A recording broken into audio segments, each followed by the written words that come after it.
Mateus capítulo 6, vamos ler a partir do verso 25.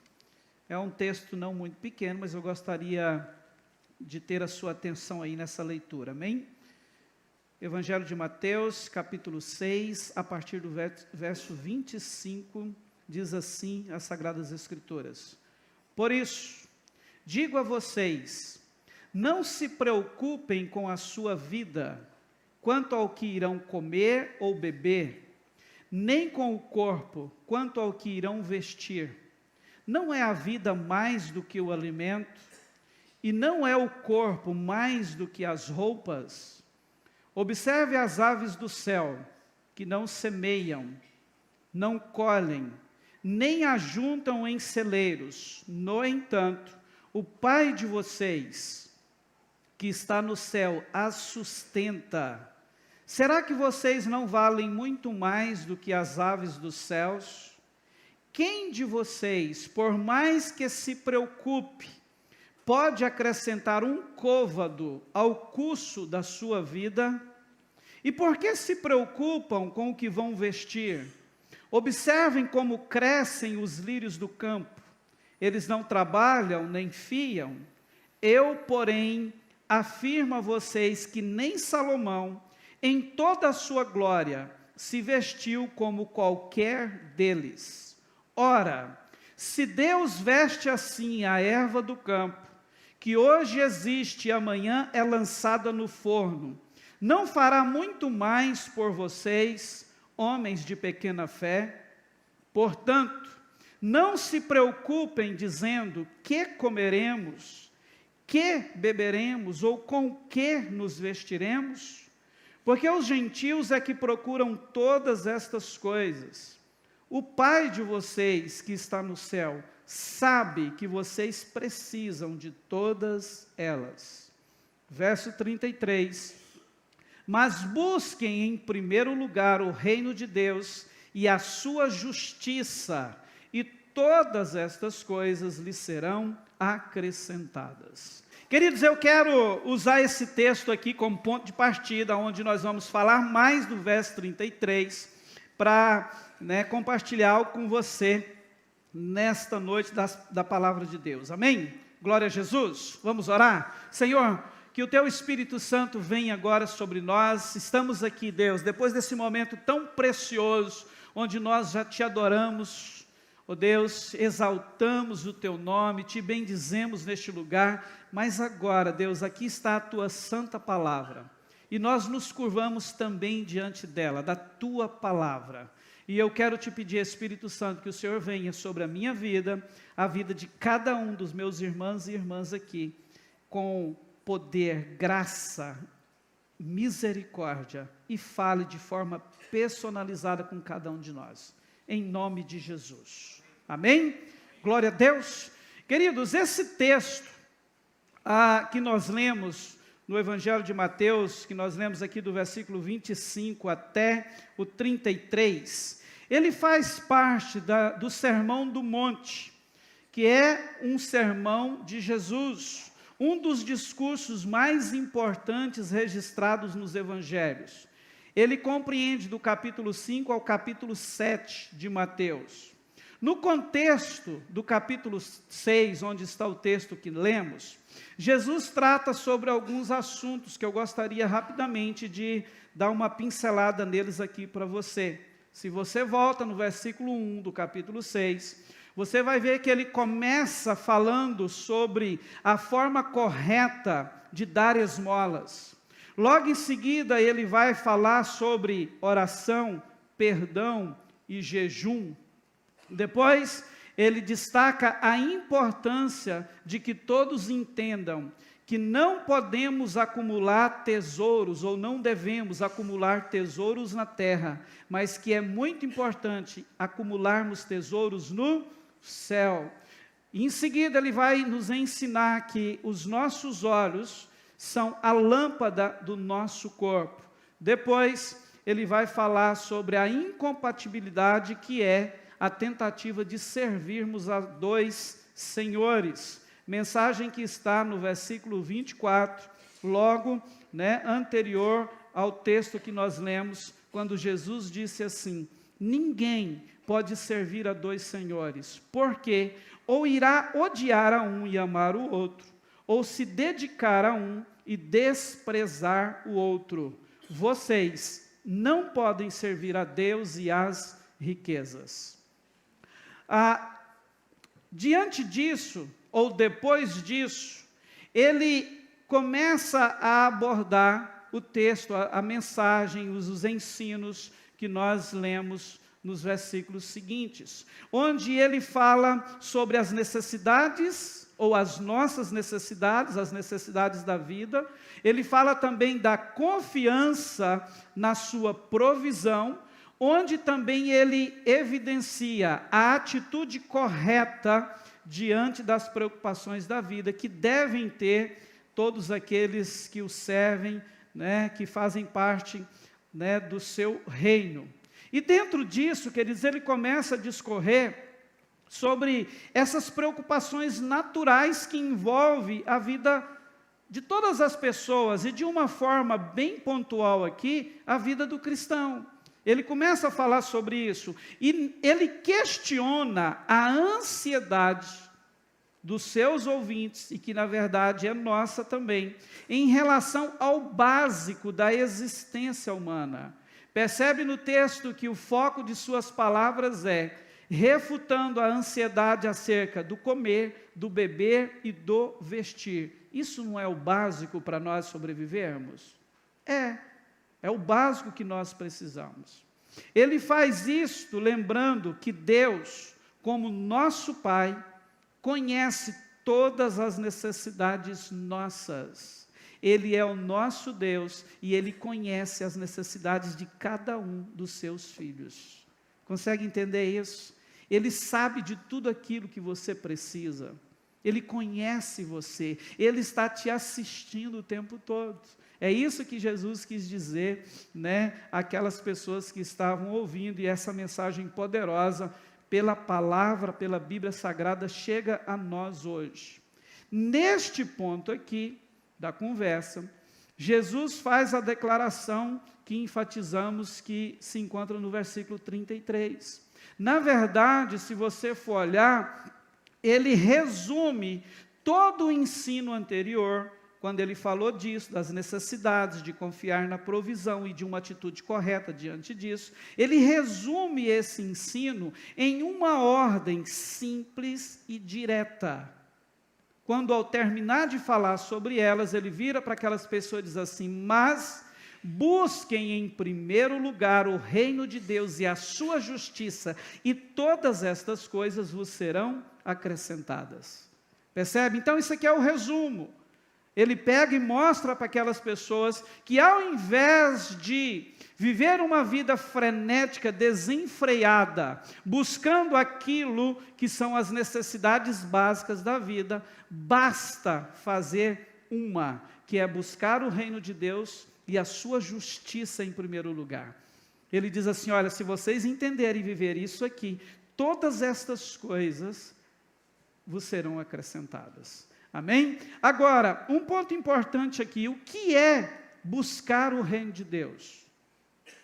É essa a ordem dele. E não só buscar, mas buscar em primeiro lugar. O que significa isso? Buscar o reino de Deus. Queridos, eu entendo que este ensino é algo que todos nós precisamos nos aprofundar no entendimento acerca dele. E permita-me tentar ajudar você nesta oportunidade. Buscar o reino de Deus, eu resumiria isso nessa pequena frase aqui, ó. Buscar o reino de Deus significa viver de acordo com os seus princípios e valores. Poderia ser resumido nisso. É pautar a nossa vida nos seus princípios e valores. O reino de Deus aqui, queridos, este reino que Jesus se refere, ele não fala apenas de uma vida que nós viveremos no céu, uma vida futura, pós-física, pós-morte, mas na verdade se trata da realidade de Deus governando a nossa vida agora, ou a partir do momento que Jesus se tornou Senhor na nossa vida. É Ele governando agora, hoje, aqui na terra. O que é óbvio, vai se estender para a eternidade. Amém? Então, o reino de Deus aqui é isso. Quando buscamos o reino, na verdade, nós estamos buscando a vontade de Deus em todas as áreas da nossa vida, nos nossos relacionamentos, no trabalho e em todas as decisões do dia a dia, sejam elas pequenas, grandes, de grandes proporções ou de menores proporções. Quando nós fazemos isso, a verdade é que o nosso coração sempre está ligado nisso aqui, ó. Eu preciso entender a vontade de Deus para mim nisso. Entendi, vivo, entro nela. Amém? Isso é buscar o reino de Deus.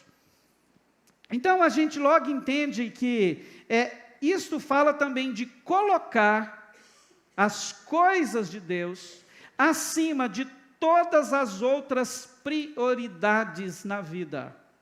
É por isso que Jesus disse, busca o reino de Deus e a sua justiça em primeiro lugar. Quando a gente entende isso, a gente logo, uau, então o reino, tudo, a vontade de Deus precisa ser a minha primeira busca, o meu primeiro motivo de busca. Amém? Diante disso, ao invés de vivermos preocupados de forma excessiva com essas necessidades básicas que envolvem a nossa vida, essas necessidades materiais, logo a gente entende então que o nosso foco deve estar em conhecer mais a Deus, em obedecer os seus mandamentos, em buscar uma vida de justiça e integridade. O que nós vamos entender nos relacionando com Ele. Ele vai nos apontar qual é a sua vontade para tudo na nossa vida. Amém? Então, buscar o reino de Deus implica nisso, de uma forma bem resumida para você. Ok? É você viver de verdade como um cidadão do reino de Deus, como alguém que pertence ao Senhor. Essa é a primeira parte da ordem de Jesus. Amém? Onde resume esse ensino que ele traz no texto anterior sobre as preocupações materiais. A segunda parte dessa ordem é, e a sua justiça. Qual foi o versículo? Mas busquem, ou o texto, né, que ele enfatizou, mas busque em primeiro lugar o seu reino, mas não é só isso, e a sua justiça. Então percebe que são duas coisas aqui? Então a gente já entendeu o que é, de uma forma bem resumida, o seu reino. Agora, e a sua justiça? Queridos, a justiça de Deus aqui não é apenas sobre ser justo no sentido moral ou ético. Isso qualquer ser humano poderia ser. Você com certeza deve conhecer pessoas que não conhecem a Deus, mas que moralmente é justo e tem uma vida também pautada na ética. Não é verdade? Isso qualquer um pode. Então essa justiça, a primeira coisa que a gente precisa entender é que não é isso, não é nesse sentido moral e ético, mas se refere a viver de acordo, aqui a coisa começa a apertar, é viver de acordo com os padrões que Deus estabeleceu. Amém? Não é aquilo que nós achamos e pensamos, é viver de acordo com aquilo que Ele estabeleceu.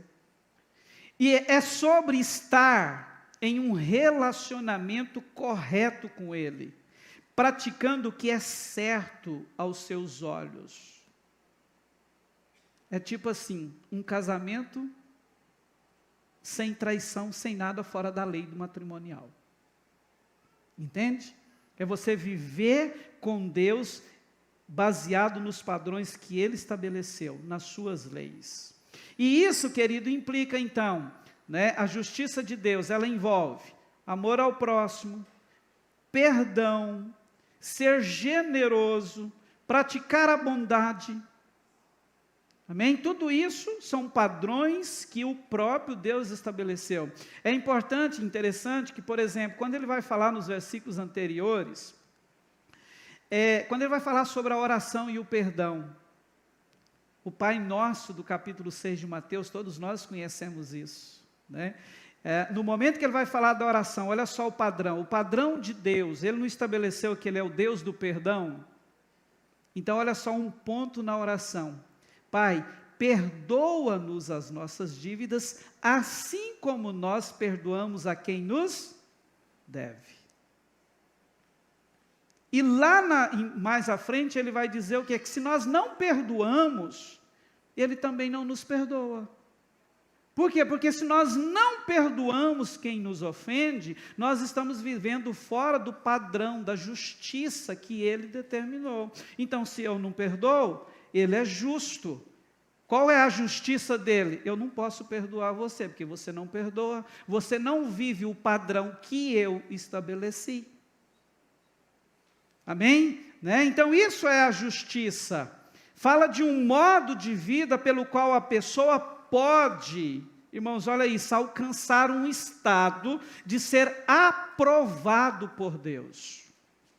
Quantos de nós aqui poderiam olhar para si mesmo e dizer assim, se Deus for me submeter a uma avaliação agora, eu sou aprovado? Sabe, quando eu penso nisso, eu lembro de pessoas, por exemplo, que a Bíblia apresenta, como Jó. Quando a gente lê o capítulo 1 de Jó, irmãos, a gente se encanta com o testemunho que o próprio Deus dá acerca dele. Você vai ver ali que naquele dia, quando os filhos de Deus vêm à presença dele, Satanás vem junto, logo em seguida Deus vira para o diabo e diz assim, você estava observando o meu servo Jó, né? Você viu que na terra não tem ninguém igual a ele, homem reto, íntegro, temente a Deus e que se desvia do mal. Você percebeu? Irmãos, olha que testemunho maravilhoso que o próprio Deus dá do cara. Quando se fala dessa vida em justiça, será que eu e você teríamos o privilégio de ouvir algo assim do nosso Deus? Fica aí nessa reflexão. Quando a gente fala da justiça, então, queridos, a gente entende que isso aqui é trata-se de um sentido muito amplo. Amém? Sua justiça aqui é um estado daquele que é como deve ser, de verdade. Difícil isso, né?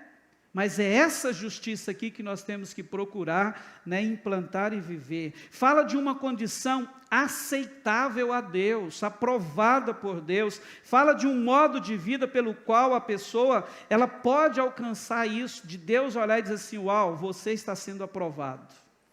Como resultado de tudo isso, o que Jesus disse? Se vocês buscam o meu reino, o reino de Deus em primeiro lugar e a sua justiça, todas as coisas vão ser acrescentadas. Amém? Agora, que todas as coisas são essas? Porque a gente precisa entender isso aqui, né? É tudo mesmo? Muitas vezes, a gente precisa olhar com mais carinho para aquilo que a palavra de Deus diz, queridos. Porque Jesus disse que todas as coisas, preste atenção, e antes de liberar essas palavras, ele estava tratando daquilo que nós já falamos, das necessidades básicas da vida, daquilo que nós precisamos para viver bem o nosso tempo de existência aqui na terra. Amém? Então a preocupação de Deus a priori acerca de mim e de você é essa. Essa é a melhor prosperidade que nós podemos alcançar diante de nosso Deus, é ter essa vida com Ele, a ponto de Ele olhar e dizer assim, eu posso agora acrescentar tudo o que você precisa para viver bem aqui. Amém? Então, Jesus não está dizendo aqui que Ele vai nos dar tudo o que queremos, não é bem assim. Mas Ele está dizendo que cuidará das nossas necessidades, aquilo que é essencial. Essas coisas são as coisas que Ele mencionou, que se relaciona principalmente a comer, vestir, amém? É sobre isso que Ele está falando. A priori Ele tem prosperidade para você, para muitos de nós, além disso, é claro que tem. Mas percebe que Deus, Ele não nos engana aqui? Aqui Ele está falando disso. E se é só comer, vestir, e beber, que é o que nós vamos receber nessa vida, irmão, não está bom demais? Porque se você tiver muito ou alguma coisa além disso, na partida você vai levar alguma coisa? Agora, Deus tem muito além disso para muitos de nós? É lógico que tem. Agora, a gente precisa entender essa ideia de prosperidade. Isso aqui é prosperidade. Prosperidade não é você ficar rico. Prosperidade é você ter esse modelo de vida, esse padrão de vida que Deus vai olhar e vai acrescentar na sua vida tudo que você precisa, tudo que Ele planejou para você. Agora, se Ele planejou fazer de você uma pessoa rica, você vai ser. Amém? Vai, como a gente conhece. Irmãos nossos que estão ficando ricos dia após dia. Agora, ele tem isso para todo mundo? Não, irmãos. A gente sabe que não. Muitos não vão ter grandes riquezas nessa vida. E nós não precisamos disso, nós não temos que pautar o nosso coração nisso. Sabe por quê? Nós somos ricos. Sabe por quê? Nós somos cidadãos do reino de Deus. O que interessa alguma coisa material, amém? Né? Voltar a nossa mente para isso. O que Jesus está querendo dizer aqui? Na verdade, Ele fez uma promessa, olha, se vocês entenderem isso, todas as outras coisas, elas vão se encaixar de um jeito perfeito na vida de vocês, se vocês me buscar o reino de Deus e a sua justiça em primeiro lugar. Olha só o que está escrito em Provérbios 3, verso 6. Reconheça o Senhor em todos os seus caminhos, e Ele endireitará as suas veredas. Salmo 37, verso 4 e 5, diz assim: agrada-te do Senhor, e Ele satisfará os desejos do seu coração. Entrega o teu caminho ao Senhor, confie nele, e o mais Ele fará.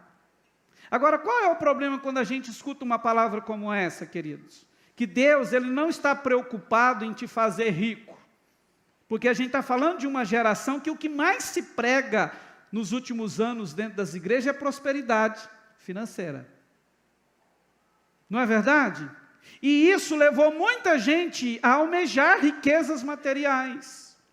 Deixa eu te dizer uma coisa. Na maioria das vezes, se Deus te der o que você pede, você se perde. Então, Ele te conhece. Da mesma forma que Ele sabe daquilo que nós estamos precisando, Ele conhece o nosso coração. Tem pedido que a gente faz para Deus que se Ele atender, irmão, Ele nos perderia. Você acha que Deus vai querer te perder? Ele não abre mão de nós, de mim e de você.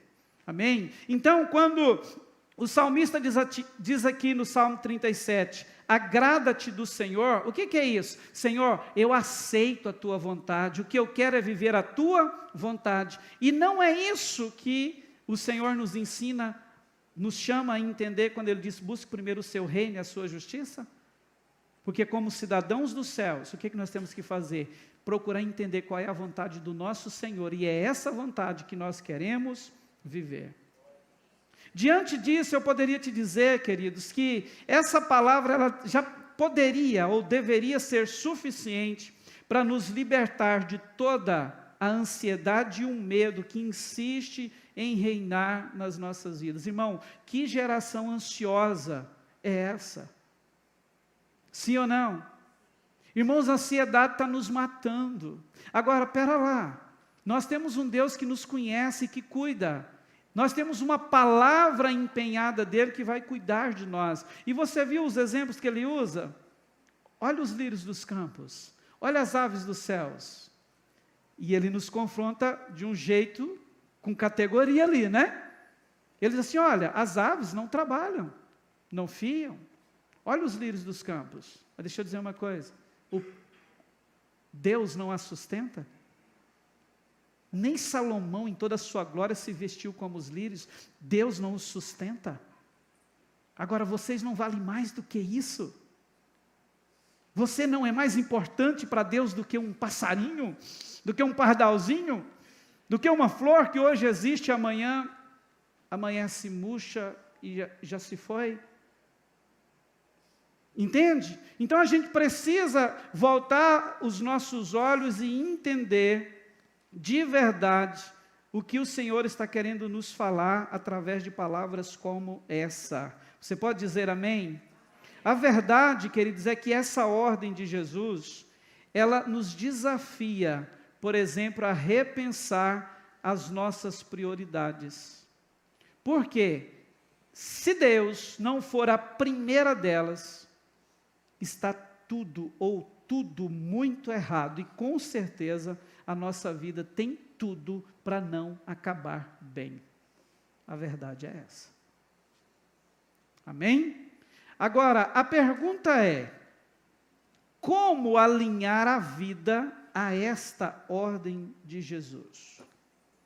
Porque cá para nós não é fácil, né?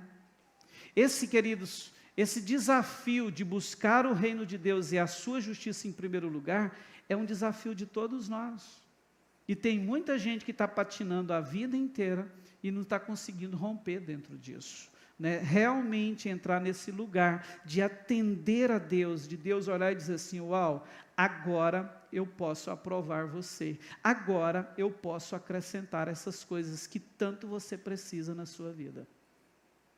Para responder essa pergunta, é necessário a gente entender, e eu preciso destacar isso, que nós estamos envolvidos em uma grande luta, uma guerra espiritual. Você crê nisso?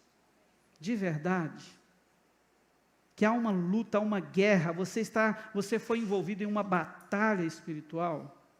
Queridos, e essa dificuldade, essa barreira que tem impedido tanta gente de buscar o reino de Deus e a sua justiça em primeiro lugar, eu quero te dizer que tem relação com isso. Eu sei que muitas vezes a gente vive como se o nosso inimigo não existisse, mas deixa eu te dizer uma coisa: Satanás é real. E mais do que isso, ele odeia você. Quando a Bíblia diz que um terço dos anjos se tornaram demônios e foram expulsos do céu junto com Lúcifer, isso é real. Esse é o exército de Satanás. Esses demônios, eles estão o tempo todo nos atacando, trabalhando terrivelmente para nos desviar do propósito, que é servir a Deus, buscar o seu reino em primeiro lugar. Quando você lê 1 Pedro capítulo 5, versículo 8, Pedro vai dizer que ele está ao nosso derredor, falando do diabo, bramando como leão. Pensa num leão faminto. É assim que Pedro diz que ele está ao nosso derredor, esperando uma oportunidade para entrar e nos devorar. Agora, olha que loucura é essa. Por que ao derredor? Porque ao seu redor acampa o anjo do Senhor. Se nós saímos do propósito, demos brecha, o que acontece? Tudo entende que o anjo tem que recuar, é aonde o diabo entra. Ele está aí o tempo todo. Ele faz de tudo para nos desviar desse propósito, para não nos permitir entrar nesse estilo de vida, onde de verdade nós vamos buscar o reino de Deus e a sua justiça em primeiro lugar. A gente precisa entender isso, nem tudo é culpa sua. Nós estamos envolvidos numa guerra, numa batalha espiritual, o nosso inimigo não dorme. Irmãos, é insensatez a gente viver uma vida como se ele não existisse. Você me conhece, você sabe que, do nosso estilo de vida, eu não sou de ficar dando muito crédito a Satanás, mas uma coisa que eu aprendi: eu não posso ignorar a existência dele, porque ele existe, e ele está o tempo todo trabalhando, se levantando de forma poderosa para nos destruir, e só tem um jeito de vencê-lo: se sujeitando a Deus. Quando nós nos sujeitamos a Deus, Tiago vai nos dizer que com a nossa sujeição, o que é isso? Uma vida de obediência, de busca, de entrega a Deus, nós resistimos o diabo e ele vai ter que fugir de nós. Amém? Então a gente precisa compreender isso. E algo para trazer mais clareza para nós: quando a gente lê o texto de Êxodo capítulo 5. Lá conta a história do momento em que Moisés e Arão chegam no Egito, enviados por Deus com a missão de libertar o povo da escravidão de Faraó. Preste atenção no que aconteceu aqui. Eu quero ler a partir do verso 1. Depois Moisés e Arão foram e disseram a Faraó: assim diz o Senhor Deus de Israel, deixe o meu povo ir, para que me celebre uma festa no deserto. Faraó respondeu: quem é o Senhor para que eu ouça a sua voz e deixe Israel ir? Não conheço o Senhor e não deixarei Israel ir. Eles prosseguiram: o Deus dos hebreus veio ao nosso encontro. Portanto, deixe-nos ir caminho de 3 dias ao deserto, para que ofereçamos sacrifícios ao Senhor nosso Deus, para evitar que ele venha sobre nós com peste ou com espada. Então o rei do Egito disse: Moisés e Arão, por que estão afastando o povo das suas tarefas? Voltem ao trabalho. E Faraó disse também ao povo da terra: já é muito, e vocês ainda querem que eles descansem de suas tarefas? Olha o confronto entre Moisés, Arão e Faraó. Agora veja os versículos seguintes, depois disso. Naquele mesmo dia, Faraó deu uma ordem aos feitores do povo e aos seus capatazes, dizendo: daqui em diante não forneçam mais palha ao povo, para fazer tijolos como antes, que eles mesmos ajuntem para si a palha, mas exijam deles a mesma quantidade de tijolos que antes faziam. Não diminua a cota, eles estão desocupados, e por isso gritam: vamos e sacrifiquemos ao nosso Deus. Imponham mais serviço a esses homens, para que se mantenham ocupados e não deem ouvidos às palavras mentirosas. Que palavras mentirosas? A essas palavras mentirosas de Moisés e Arão. Queridos, olha só, a verdade é que a estratégia aqui é a mesma. Esse é o papel do inimigo. Quando você olha para esse texto, ou textos como este, do Velho Testamento, Egito é uma simbologia do mundo sem Deus. Faraó é uma figura de Satanás. Consegue entender? O mundo sem Deus, todos nós envolvidos nele. Quem é que governava a nossa vida fora de Deus? Faraó, Satanás. E aí vem uma proposta de Deus.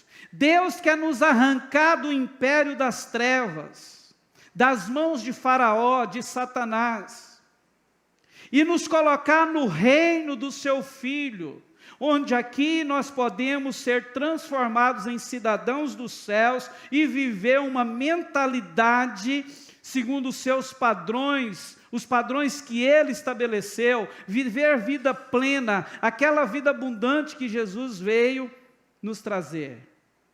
E você acha que Faraó, Satanás, vai bater palma para você, caminhando dentro desse propósito de Deus?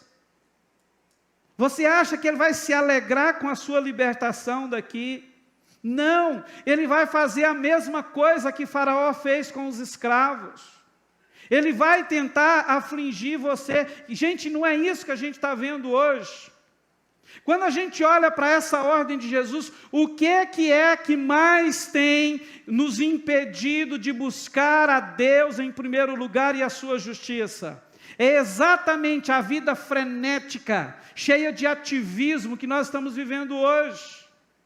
Nós estamos tão ocupados com a nossa vida, com tantos afazeres, com tanta coisa que aparece todo dia, que na verdade nós não temos tempo. É tanta coisa que nós temos que produzir, é tanta coisa que a gente tem que resolver, é tanta decisão que tomar, irmãos, que nós não temos tempo para nada em relação a Deus.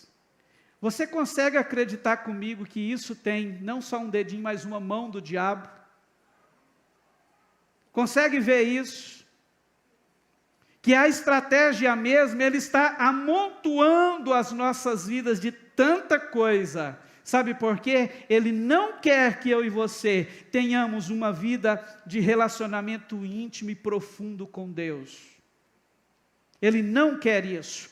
Muitas vezes Ele não pode roubar a sua fé. Ele não pode tirar a crença que você tem em Deus e em Jesus, mas Ele está fazendo de tudo para impedir que nós nos aproximemos ao máximo desse Deus, nos entreguemos de forma de desenvolver um relacionamento íntimo com Ele, ao ponto de viver a vontade plena dEle. E se Ele entende que Ele pode nos impedir aqui, Ele vai fazer, e Ele está fazendo isso com muitos de nós. Porque hoje o que nós mais ouvimos, eu não tenho tempo. Interessante que eu vou falar muito sobre isso. Eu não tenho tempo para as coisas de Deus. Para o resto na vida, nós sempre temos tempo e se não temos, arrumamos. Irmãos, é assim ou não? Entende que é uma forma sutil que o inimigo está nos enrolando, nos engodando nisso, nos fazendo caminhar nesse engano terrível. O diabo, queridos, tem a sua parte. E o pior de tudo é que muitas vezes, esse embaraçar, no último domingo o Eliezer ministrou sobre isso, esse embaraçar nas coisas da vida que nós estamos vivendo, a gente acha que por se tratar de coisas boas e lícitas, está tudo bem. Não está tudo bem, não. Olha só o que é que diz esse texto aqui. Mateus 24, a partir do verso 37. Mateus 24, Jesus está falando dos últimos dias, das últimas coisas, o que aconteceria antes da sua vinda. E no meio disso, olha só o que ele disse aqui. Ele está falando exatamente da sua vinda. Aí ele disse assim, pois assim como foi nos dias de Noé, também será a vinda do Filho do Homem, ou seja, a minha volta.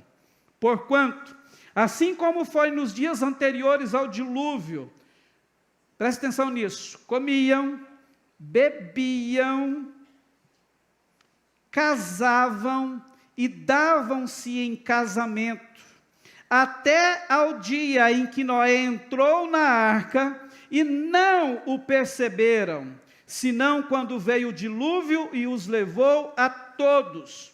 Assim será também a vinda do Filho do Homem. Irmãos, olha o cenário que Jesus disse que nós viveríamos. Você viu ele citando aqui alguma prática pecaminosa? Vamos lá? É pecado comer, beber, casar, dar-se em casamento? Jesus só fala de coisas boas e lícitas. Mas o que é que ele enfatiza aqui? Que nos dias da sua vinda, as pessoas estariam tão envolvidas com isso, que nem perceberiam que ele está chegando, que ele chegará. Coisas boas e lícitas da vida. Então, queridos, esse é o perigo que nós estamos vivendo. Deixa eu te perguntar uma coisa, você acredita que Jesus vai voltar? E se eu te dizer que ele pode voltar a qualquer momento, você acredita? Aí talvez a fé não é a mesma para todos nós, sabe por quê? Porque muitas vezes, muitos cristãos estão tão desligados disso, não estão acompanhando, por exemplo, à luz das Escrituras Sagradas, o cumprimento das últimas profecias, de profecias que apontam, que a própria Bíblia diz que quando isso aqui estiver a acontecer, estejam atentos porque Ele está voltando. Entende? Esse negócio de acreditar que Jesus volta, responder como a maioria me respondeu aqui hoje, irmãos, em qualquer igreja que a gente for, se eu perguntar isso, eles vão me responder que acredita. Agora, não é só crer por falar, é viver crendo, é crer vivendo. É viver hoje, agora, como se Jesus voltasse daqui 1 hora, ou voltasse amanhã. Aí você percebe que muitas vezes a gente não pensa assim. E hoje nós estamos vivendo uma geração de crentes, de cristãos que muito raramente lembra que Jesus vai voltar. Cá para nós, essa semana, quantas vezes você pensou nisso? Quantas noites nessa semana você foi dormir e falou assim, uau, pode ser que essa seja a última noite aqui. Você lembrou disso? Talvez não. Sabe por quê? Nós não estamos ligados nisso. A verdade é que a maioria de nós estamos tão envolvidos aqui, queridos, tão tomados pelas necessidades e prazeres e desejos e projetos da vida, que a gente não tem tempo nem para lembrar de verdade que Ele está voltando e pode chegar a qualquer momento. O que eu quero te mostrar com isso? Que tem um dedo do diabo. Assim como o faraó, que deu ordem aos seus capatazes, aos seus generais, dê ocupações a esse povo, encha eles de trabalho, dê serviço a eles, porque se eles estão pensando em sair daqui para ir no deserto cultuar o Deus dos hebreus, é porque eles estão desocupados. Então qual que é a tática? Vamos encher eles de afazeres, vamos cansá-los, porque assim eles nem pensarão em sair daqui e ir para o deserto adorar a Deus. Irmãos, é a mesma coisa que Ele está fazendo com a gente. E talvez por falta de entendimento, a gente está deixando Ele fazer. E eu quero te alertar para isso. Né? É óbvio, qual que é a nossa culpa nisso? A gente precisa, queridos, entender que esse é o papel do diabo, e ele está cumprindo ele muito bem. Se ele está tendo êxito, é porque eu e você estamos falhando naquilo que nós deveríamos fazer. O diabo simplesmente está sendo diabo. É esse o papel dele. É fazer de tudo para nos impedir de buscar o reino de Deus e a sua justiça. E qual é o lado onde nós estamos falhando? Nós muitas vezes, ou na maioria delas, a gente pode dizer, não sabemos definir as nossas prioridades. Hoje a gente vive uma sociedade, uma geração que quer abraçar o mundo, como se desse conta. Você já viu isso? Tem gente que não se contenta em ter 1, 2, 3, 4, 5 empresas, quer ter 10. Quer abraçar o mundo. E o que, queridos, que é importante a gente entender? Que esse viver focado em resolver problemas, e os nossos problemas imediatos, ou em correr atrás de conquistas, de coisas materiais, daquilo que consideramos importante, que muitas vezes são importantes sim, não estou dizendo que não é, mas a verdade é que essa questão nos leva a deixar de buscar o reino de Deus e a sua justiça. Na maioria das vezes o que tem acontecido é isso. E para muitos, ou na vida de muitas pessoas, não precisa de muito envolvimento não. Pouca carga já tira da pessoa esse desejo, essa decisão de buscar a Deus. Irmãos, a gente vê isso demais. Eu já cansei de viver experiência de irmãos que, por exemplo, perdem o emprego. Irmãos, e como busca a Deus quando perde o emprego? Nossa! Envolve os líderes, ora por mim, jejua comigo, sabe? E aí, irmãos, Deus é tão bom que vai lá e abre aquela porta de emprego. Não vai 3 meses, muitas vezes não vai nem 1 mês depois. O irmão já não tem mais tempo para orar, para ir para a célula, para vir para a igreja. E aí sabe qual que é a desculpa? Ah, não, estou cansado demais, estou trabalhando demais. A gente vê isso, irmãos, acontecer constantemente. Quando a gente fala de cristão, de cidadão do reino dos céus, a gente precisa entender que a nossa vida é uma vida espiritual. Amém? A Bíblia nos ensina isso com muita clareza, que não tem como separar na nossa vida aquilo que é material e o que seria espiritual. Mas se a gente for trazer para o nosso dia a dia, parece que muita gente vive fazendo essa separação. Então, para a gente compreender melhor isso, vamos usar aqui didática, uma didática, né, ou apenas de forma didática, vamos fazer essa separação para a gente entender melhor? Se você entende que na sua vida tem parte que é material e parte que é espiritual, vamos dividir as coisas. O que seria material para muitos? Família, trabalho, negócios, lazer, que aqui engloba todo tipo de distração, amém? Seria a parte material. A parte espiritual, o que seria? Orar, jejuar, adorar, ler e meditar na palavra, vir para a igreja. Isso aqui a gente acha muitas vezes que é um ato espiritual, vir para o culto. Não é verdade? Frequentar uma célula, servir na igreja, tudo isso a gente vê como coisas espirituais. Não é assim que muitas vezes algumas pessoas veem? Tem o lado que é material e o lado que é espiritual. Volto a dizer, biblicamente falando, a nossa vida é espiritual. Tudo que nós fazemos e vivemos é no contexto espiritual. Mas didaticamente vamos fazer essa divisão. Preste atenção, se a gente divide assim, o material daquilo que a gente considera espiritual, e de repente uma pessoa começa a se sentir sobrecarregada com os afazeres da vida, muito trabalho, a empresa está exigindo muito, muitos contratos, muitas coisas estão aparecendo, é tanta coisa, é isso, é aquilo outro. Quais são as primeiras coisas que esse cristão pensa em deixar de fazer na sua vida? Consegue ver alguma coisa desse lado de cá, que as pessoas pensam assim, não, eu não preciso desse tanto de contrato, só esses 50 aqui, tá bom, não vou pegar mais não. Não, eu estou muito sobrecarregado, eu posso deixar um pouco de gastar tempo com as distrações da vida, por exemplo, com o Instagram, com o WhatsApp. Não, eu não estou tendo muito tempo, não, eu estou muito cansado, então eu preciso trabalhar menos e descansar mais. Consegue ver cristãos fazendo isso? Irmãos, a maioria, sabe o que tira quando se sente sobrecarregado?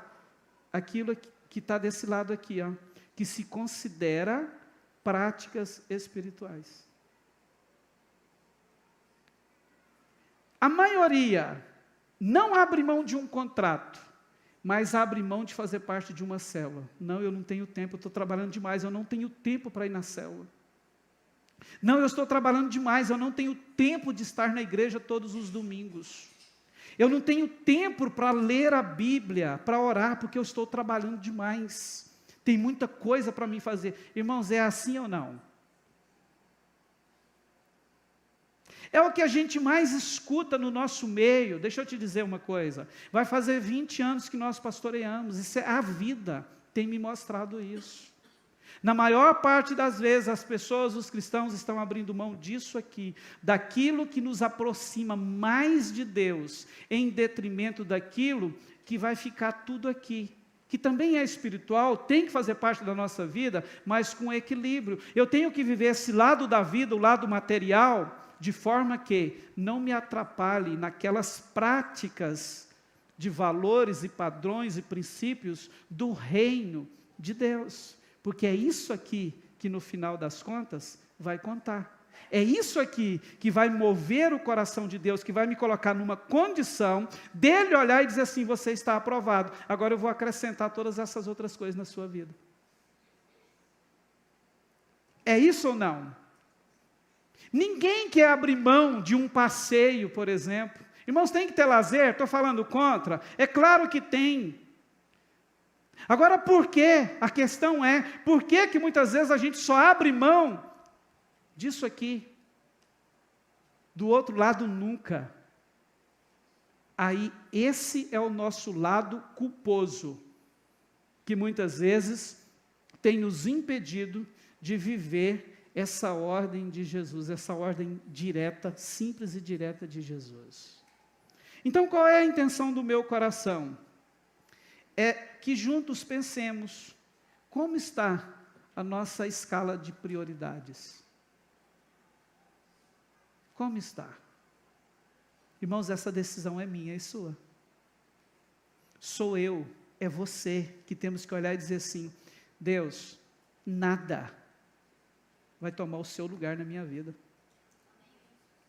Eu vou colocar o Senhor em primeiro lugar e pronto, acabou. Eu acho interessante, esses dias para trás eu recebi um contato de uma pessoa nossa aqui, eu preciso usar isso, né, nesse momento.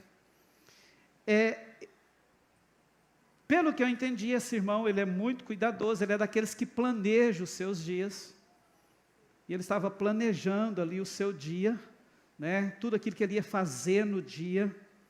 Só que de repente ele parou para ouvir um corte de uma das palavras que nós ministramos aqui, e a palavra falava exatamente sobre isso. Aí quando ele ouviu a palavra, diante do planejamento do dia dele, ele me mandou o vídeo da palavra e um áudio. Ele falou assim: pastor, eu preciso te contar isso, olha o que aconteceu. Aí ele me disse: eu estava aqui, planejando o meu dia, planejei todo ele, e de repente eu paro para ouvir a palavra, e ouvindo a palavra eu percebi que em momento nenhum eu inseri Deus no meu dia.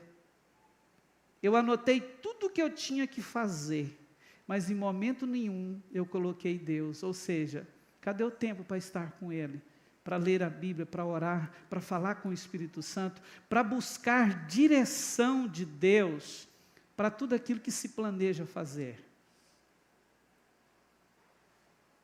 Entende? Eu achei muito interessante isso, porque foi um ato na hora, né, que ele percebeu, irmãos, e é assim, quantas vezes a gente tem vivido dia após dia, semana após semana, mês após mês, e não inserimos Deus em nada, ou em quase nada, daquilo que nós nos dispomos a fazer. É verdade ou não? Na maioria das vezes, nós acionamos Deus quando um problema surge. É assim ou não? E aí quando o problema surge, a gente aciona e quer que ele resolva. E ele tem que vir resolver. Se não vir não resolver, muitas vezes a gente fica chateado com ele. Por que a gente não aprende a fazer diferente? Submete a ele a nossa vida, para que ele endireite as nossas veredas, os nossos caminhos. Então deixa eu te dizer, buscando primeiro o reino de Deus e a sua justiça, com certeza nós vamos poder viver uma vida mais leve, mais tranquila. Entende? Se a gente entender a necessidade desse equilíbrio. Irmão, você tem que conquistar? Tem. Se Deus tem grandes conquistas para você, parta para cima. Mas deixa eu te dizer, nada daquilo que Deus tem proposto para você pode tirar você de Deus. Nada pode roubar a presença dEle. Irmãos, o que adianta conquistar tudo e não ter Ele? Sabe o que eu fico olhando e muitas vezes eu fico em crise? Hoje a gente vê pais cristãos, irmãos, que estão correndo tanto em prol dos seus negócios. Sabe, eu nunca vi uma geração de homens de negócios, homens de Deus, que estão tão empenhados em gerar patrimônio, né, em aumentar suas riquezas, e muitos, olha isso, não, eu quero deixar bens para os meus filhos. Irmãos, isso é bíblico, temos que deixar mesmo. Agora é interessante que a maioria tem tanto tempo para isso, mas quando você olha para o outro lado, sempre não tem tempo. Tem uma reunião de homens onde seremos ministrados, não vem ninguém. Mas no dia a dia trabalham dia e noite feito loucos em prol dos seus negócios que vão gerar lucro apenas aqui. Aí eu fico pensando, e a gente já viu muitos exemplos disso, de pais que viveram assim, chegou lá na frente na vida, tinha dinheiro, tinha uma condição econômica boa, mas olha para a vida dos seus filhos, e os filhos não servem a Jesus. Não querem Jesus, não querem igreja, não sabem nem o que é servir a Deus. Irmão, o que adianta isso? O que adianta isso? Resolve alguma coisa? O que adianta ganhar o mundo inteiro? O que adianta ter sucesso nos negócios e não ter sucesso na vida espiritual, no relacionamento com Deus? e percebe que isso está ligado à escolha das nossas prioridades. Se nós não aprendermos a priorizar Deus, deixa eu te dizer uma coisa, corre um risco, como eu já disse, de tudo acabar mal. Outro dia eu estava conversando com um amado irmão, estou lembrando disso aqui agora. Na fala ele disse para mim assim: pastor, eu estou preocupado, porque antigamente a gente via as pessoas desviar, porque queria pecar, queria fazer coisa errada, queria aprontar mesmo. Hoje não, as pessoas estão longe de Deus, por coisas simples, por coisas boas. Irmãos, está aí, a gente precisa entender que nós estamos no meio disso, um inimigo ardiloso, Satanás com as suas diabeiras, e nós, com a nossa insensatez de não dar valor a ordens da palavra de Deus como essa de Jesus aqui. Se a gente decidir viver isso, responda para mim, tem como dar errado? Deus não vai cumprir a parte dele na minha e na sua vida? Ele vai cuidar. Amém? Então qual que é a ideia aqui? Eu não estou aqui, até mesmo porque eu estou junto com você nisso, eu não estou aqui para dizer que a sua vida está errada e que a minha está certa, não. Eu estou aqui dizendo que eu e você temos que abrir os nossos olhos para aquilo que está acontecendo com a geração de cristãos de hoje. Talvez você olhe para você hoje e diz assim: não, pastor, mas eu me considero bem. Glória a Jesus. Então deixa eu te dar um conselho: coloque mais lenha e taca gasolina nesse fogo. Amém? Para que você nunca permita, ou possa permitir que o diabo te leve para esse caminho. Amém, queridos? Porque hoje está bem, mas e amanhã? E daqui uns anos, nós vamos conseguir nos manter, você vai conseguir se manter, buscando a Deus, o seu reino, a sua justiça em primeiro lugar, sendo apaixonado por Ele, como você é hoje. Amém? Precisamos nos manter e nos aprofundar, quem vive assim. Agora, aqueles que não estão, que sabem que essa palavra está falando profundamente com você, hoje é tempo de recomeçar. Amém? Então, moral da história, essa palavra é para todos nós. Não tem ninguém que está nesse ambiente hoje que pode dizer: essa palavra não serviu para mim. Amém? Você recebe isso? Então, qual é o meu desafio? Vamos nos render ao Senhor de verdade, para que Ele venha e assuma esse trono, esse lugar que é de direito exclusivo dEle na nossa vida, o primeiro lugar. Irmão, se Jesus não existir na sua vida, você está perdido, eu estou perdido. Agora, eu acredito que Ele tem muito mais do que isso que nós estamos vivendo. E que muitas vezes, por negligência nossa, junto com esse trabalho que o diabo faz, o nosso inimigo faz, nós estamos sendo convertidos para um estilo de vida que a gente está à margem de um rio, e um rio profundo, de vida de Deus. Você crê nisso? Você pode ficar de pé? Eu gostaria que nós orássemos nesta hora.